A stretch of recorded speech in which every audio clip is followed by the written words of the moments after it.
عليكم ورحمة الله وبركاته. أصحابتا ugu horeyn waxaad kusoo dhawaataan barnaamij jir aan ugu talagalay inaan idinkula wadaago kaasoo ah sida aad u maareyn lahayd wireless-kaada adigoo u isticmaalayo mobilkaaga gacanta ah. ugu horeyn si aan mobilkeena uga maareyno wireless-keena, ugu horeyn waxaan u baahanahay inaan root gareyno mobilkeena.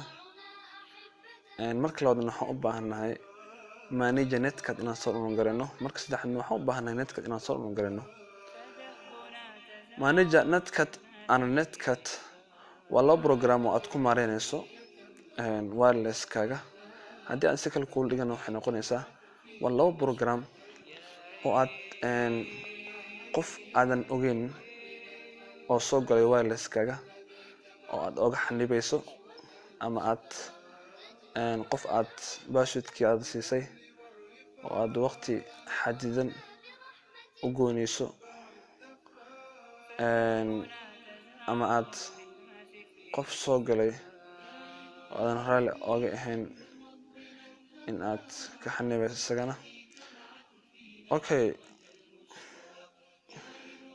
ugu horeyn waxaan soo download gareysanaynaa waxay tahay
sidaan dareemayo hawada ayuu xoogaa yar culays iga jira.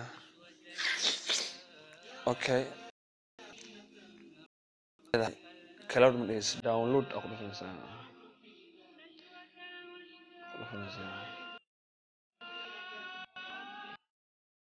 yar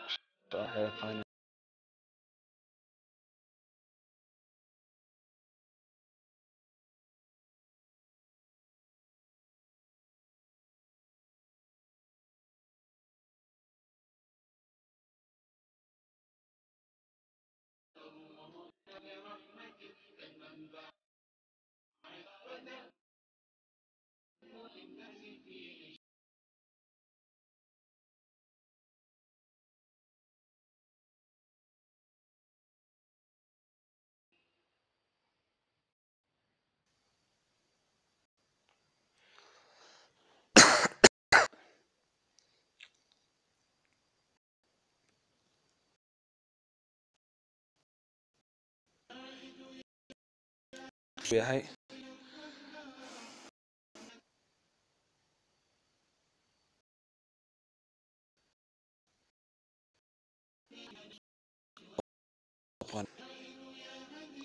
successful download.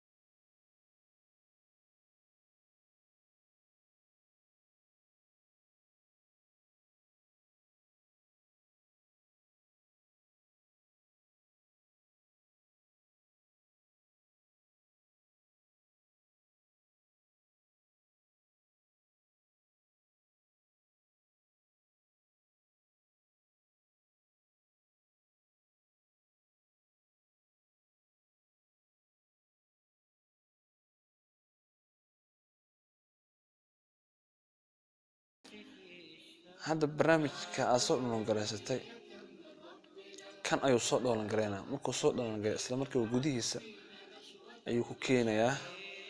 waa ka baxaynaa marka kan wuxuu yahay ku tusaa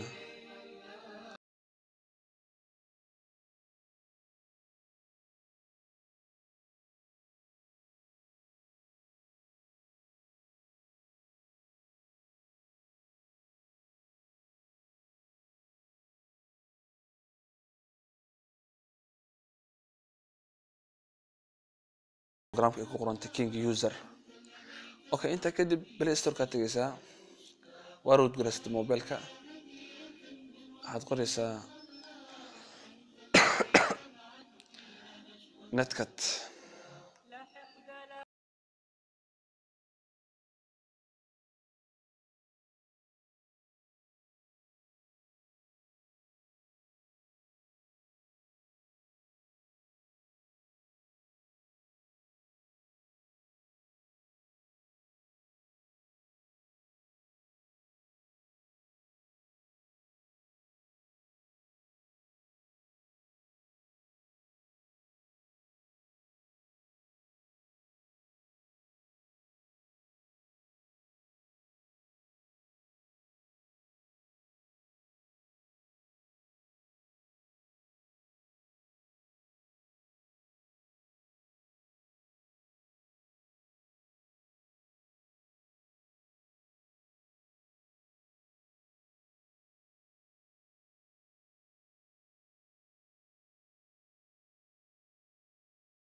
Sixinin oo aadan gelin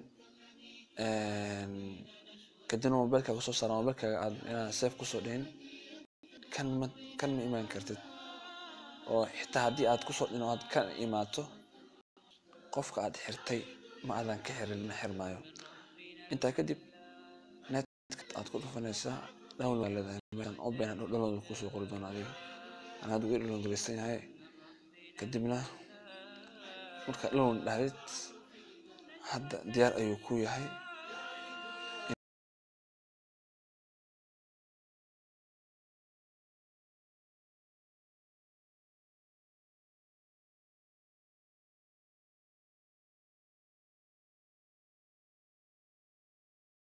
ansixi waay.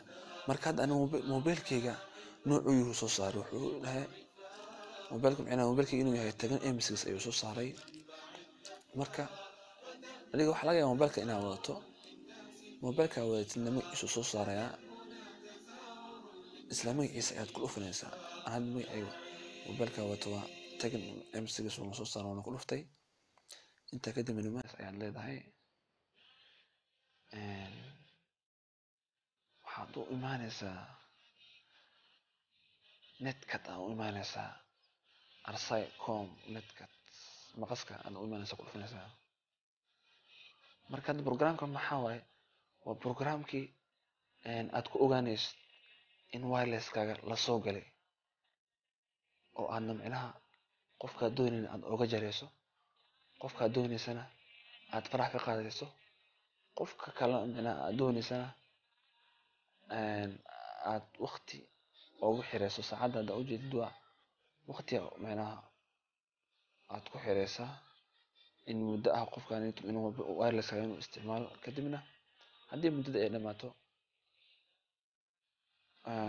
qadkaaga qofkaas meeshaas ayuu uga go'ayaa.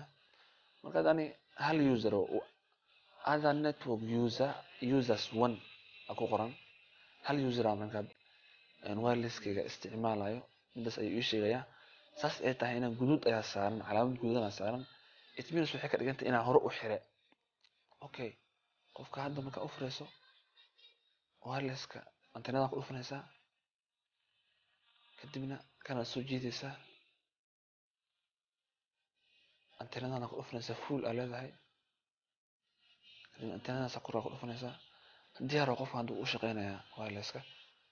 laakiin sida markaa saan u gasho waxaa leedahay reload kana ku dhufanaysaa kan ku dhufanaysaa wuu raadinayaa marka wuxuu raadinayaa qofka wirelesska isticmaalaya wuu raadinayaa.